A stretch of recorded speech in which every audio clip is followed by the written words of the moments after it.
حبيبي في الله، أيتها الفاضلة الكريمة، خلي بالك، نعيم الجنة الحقيقي ليس في خمرها ولا في حورها ولا في فضتها ولا في ذهبها ولا في لبنها ولا في خمرها ولا في عسلها ولا في قصورها، ولكن نعيم الجنة الحقيقي في رؤية وجه ربها.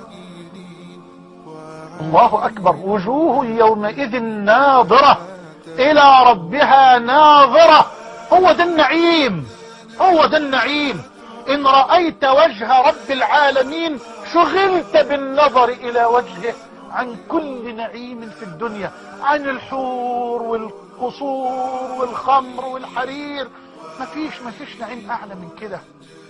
ورضوان من الله أكبر، أي أكبر من كل صور النعيم في الجنة.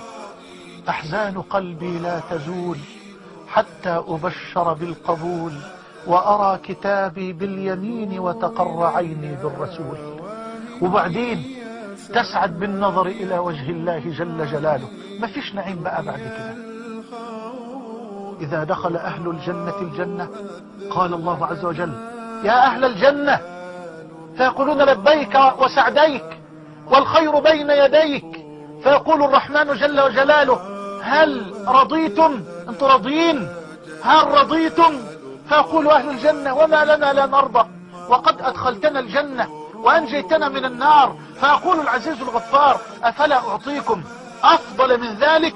فيقول أهل الجنة: وأي شيء أفضل من ذلك؟ فيقول الملك: أحل عليكم رضواني فلا أسخط عليكم بعده أبدا. قال: فيكشف الحجاب وحجابه النور، وحجابه النور.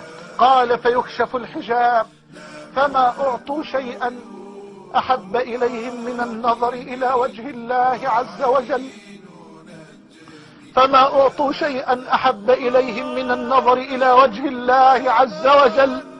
وجوه يومئذ ناظرة إلى ربها ناظرة. قال الحبيب: اقرأوا قوله تعالى: للذين أحسنوا الحسنى وزيادة. والحسنى هي الجنة، والزيادة هي التمتع بالنظر إلى وجه الله في الجنة.